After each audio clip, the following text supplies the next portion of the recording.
The rest of the video that you're about to watch explains my process from going from fiction to non-fiction back to fiction again. And it's been quite a journey. And for anyone who's interested in writing, especially creative writing, then this journey can be quite enlightening. I not only reveal what I've learned about trying to make it as a writer, but also how to make it as a writer in the digital age on YouTube, getting my stories seen and so on. For a long time, I've struggled to do this because I didn't know how to market it. I didn't have the technology available. I used to do these animations myself.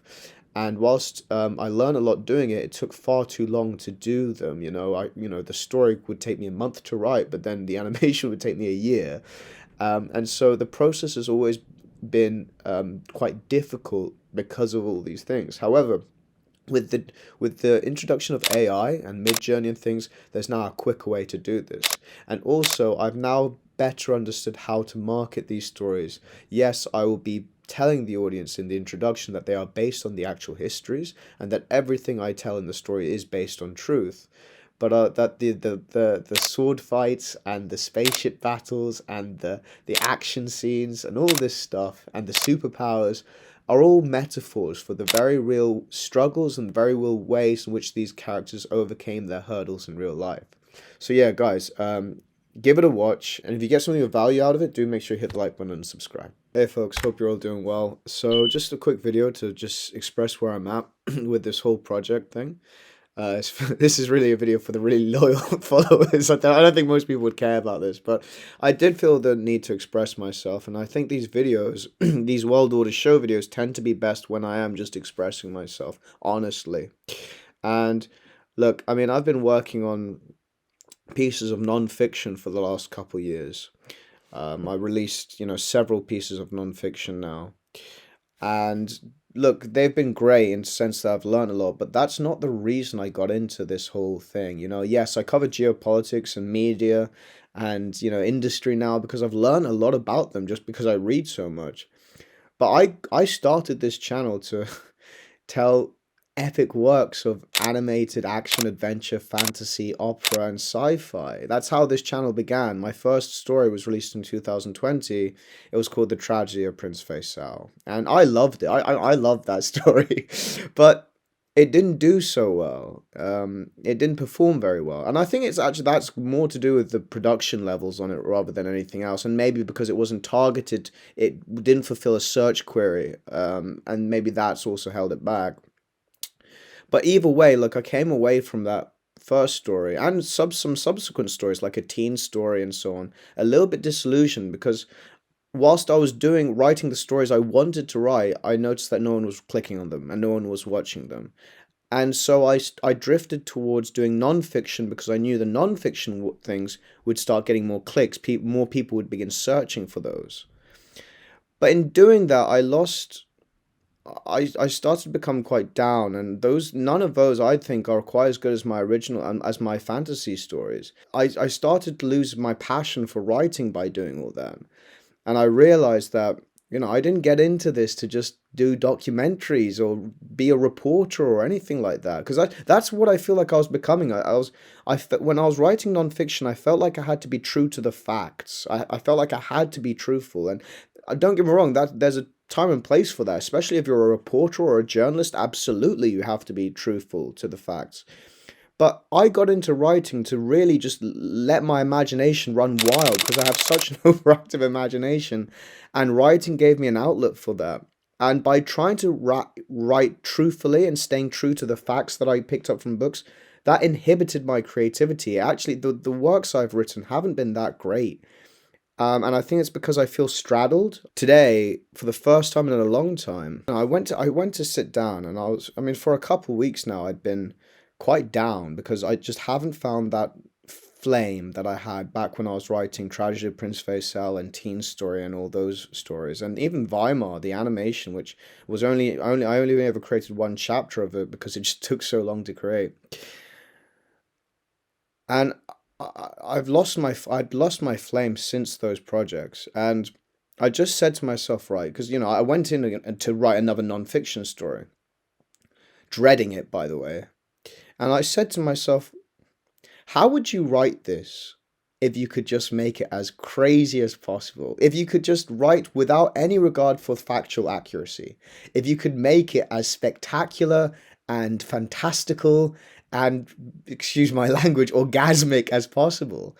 How would you write it if you were allowed, because I went to write Nixon again, another draft, and I was like, well, what if this was a sci-fi space opera with fights and action sequences and fantasy and magic? And suddenly it's as if someone just took the handbrake off me and I just wrote, and I'm really excited for the Nixon project now. I'm really excited because it felt like a massive weight had been taken off my shoulders, and I could just create whatever I wanted to create. The opening scene has Nixon land in the frickin' in what's it called? Was it the Grand Canyon in a red spaceship? And I got into this not to be some just mediocre average reporter. I came into this to be the next George Lucas. And when I do that, when I have Nixon, not in the frickin' Oval Office looking over documents, when I have Nixon with a frickin' lightsaber, that's when I feel like I'm fulfilling my prophecy. That's when I feel like I'm fulfilling my purpose. And it just feels nice to have done that.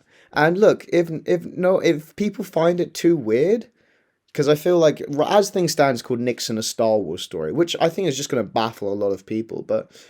And if people find it weird, fine, they're not my audience. But I've got to write what I want to write. It goes back to what Tarantino said a while ago. He said, write the story you want to write. And it's such simple advice, It's something that resonated a lot with me in 2020. I've lost sight of that, and understandably so, because I had to figure out, well, how am I going to grow this channel? How am I going to, to quote Eminem, I guess I had to go to that place to get to this one, which is, I've kind of landed back to exactly where I was in 2020 with just a little bit more experience. But the good news is I've done a lot of reading in that time. I now have between 7 to 8 stories, which I'm kind of 60 to 70% clear on what I want to happen. And so what could happen in the next year is that I suddenly, maybe not for a while, maybe not for 4, 5, 6 months maybe, but suddenly, in about maybe 6 months' time, I'm going to just start dropping videos very frequently. And they're all going to be the stories I want.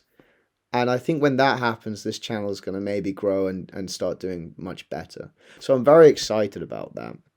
And yeah, I just felt I felt like sharing that. Obviously, I hope you guys are doing well. Obviously, I'll keep the political stuff coming as well.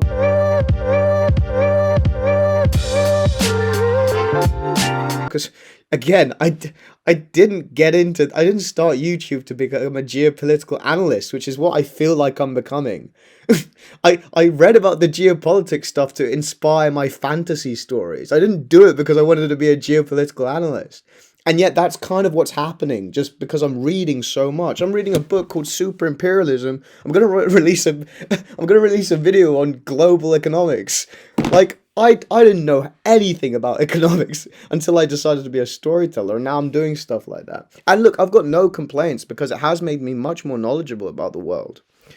But again, I feel like I was going more towards that path, and look, I that's fine, and it's made me more wise and more knowledgeable about the world and how it works, but I really just want to create the next Star Wars, man. That's all I want to do. I just want to create the next Star Wars. I don't want to be a geopolitical analyst. I wouldn't mind, actually. I think I'd be quite good at it, but the prime goal was to create the next Star Wars. And yeah, just to be clear, I'm not abandoning the non-fiction stuff. I'll still release them. It's still a good outlet for all the stuff I learn, right? I'd like to keep educating people and keeping you up to date with all the latest geopolitical trends and so on. The channel will still have 3 key playlists, okay? There's the World Order show, where I comment on current affairs and I offer my geopolitical insights. There's the World Order non-fiction series, which will come as a red label, and this will be, as I said, factual stuff, works of non-fiction, things that are just true or historical, okay? There's no fantasy, no, there's nothing made up in these. They are just as true as I can possibly make them. And then there's the fantasy series, which is either going to be in a black or blue label kind of thing. And this is really the thing I live for. This is the thing which I want to, this is the thing that I want to dedicate the rest of my life to, okay? I got involved in this not yes, to educate and inform, but really primarily to entertain, okay? My whole thing is, for a long time YouTube has been a place for video essays and relatively cheap entertainment. But what if it was an outlet for the next generation of epic movie makers? And World Order is on a mission to realize this. Here on the channel, I take the globe's greatest figures and tell their stories in epic ways. And by epic, I mean outrageous, like fantasy, opera, sci-fi, action adventure. The kind of stuff that I wanted to watch, that I still love to watch more so than anything else. I'm still at heart in some ways like a child who loves that stuff. And my ultimate goal is to leave you with the same feeling I had when I was a 7-year-old kid watching Star Wars for the first time. If I can do that, if I can leave you with that same feeling I had, then I'm doing something right. Then I'm achieving my purpose. And nothing drives me more than that. And it frustrates me when I release these works of non-fiction, because I think that some of them are good. Some of them perform very well, by the way. The one on communism, the one on oil, all of these things, they've done good. But, there's a part of me that dies a little bit when I have to do them. Not always, but it's still not what I got involved in YouTube for. I want to entertain more so than inform. And yeah, obviously I hope you guys are doing well. And yeah, look, I'm hyped, man. I've got a Weimar epic I can release. I've got a Kissinger story, a Truman story, and then maybe an entirely new fantasy just based on this book. It's a very dense book, very heavy on the economic terminology, but I think there's potential here to turn it into like an epic story of like, action adventure and stuff and fantasy. And yeah, man, I think there's potential there. Yeah, obviously I'll keep the geopolitical stuff up just because I'm so into it now. I can talk about that quite a lot. If you guys ever have any questions, either about storytelling or geopolitics and macroeconomics, then just leave them in comments below and I'll do my best to get back to you. Hopefully you guys are on board with this. If you've liked this video, then do give it a thumbs up. If you're new here, subscribe and hit the bell icon to stay up to date with all World Order content. Take care, and I look forward to hearing from you all in the comments below. Bye bye.